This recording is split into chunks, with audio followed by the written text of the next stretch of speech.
Assalamualaikum, saya Amira Nushuada Binti Asmadi, nombor matrik A187248. Hari ini kita akan membincangkan perancangan pengangkutan di Kuala Lumpur. Pertama sekali adalah masalah pengangkutan yang dihadapi di Kuala Lumpur. Dapat kita lihat, kawalan lalu lintas yang kurang cekap, kesesakan lalu lintas yang kronik, ketidakefisienan penyambungan mod pengangkutan, kapasiti tren yang tidak mencukupi, kadar penggunaan kenderaan persendirian yang tinggi dan masalah pencemaran udara. Maka, kita perlu mengambil langkah yang wajar bagi menyelesaikan masalah ini.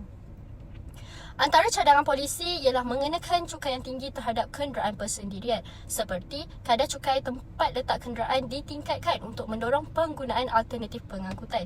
Seterusnya, meningkatkan pengangkutan lestari, mampan dan mudah diakses, seperti insentif untuk penggunaan kenderaan elektrik, kenderaan berkongsi dan pengangkutan awam bandar. Yang ketiga ialah pelaksanaan sistem pengangkutan pintar seperti pengembangan aplikasi pintar, memberi maklumat waktu sebenar dan penunjuk arah kepada pengguna.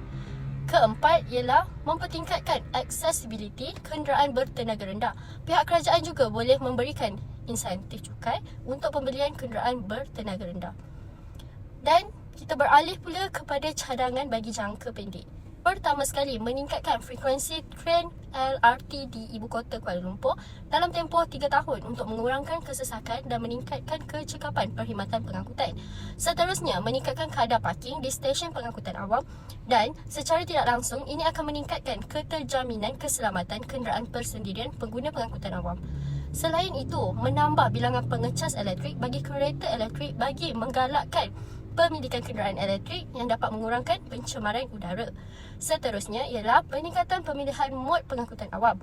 Ini dapat meningkatkan akses dan keterjalinan antara pengangkutan awam seperti MRT dan bas.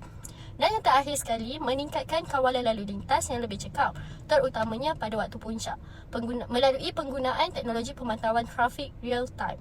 Seterusnya, kita berganjak kepada cadangan jangka masa panjang. Yang pertama ialah pembinaan lajur tambahan, iaitu peningkatan dan pembaikan jaringan jalan raya dengan menambah lajur dan menyediakan jalur khas untuk mengurangkan kesesakan.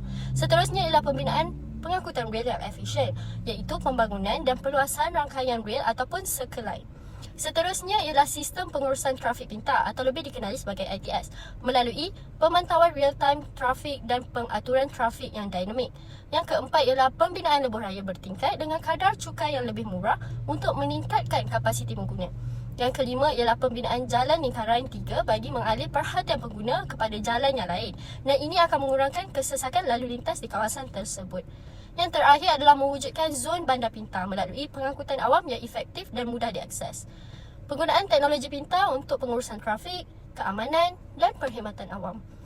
Ataupun reka bentuk mesra alam dan berkesan dari segi tenaga. Kesimpulannya, diharap segala cadangan dapat mengurangkan masalah pengangkutan yang berlaku di Kuala Lumpur. Sekian, terima kasih.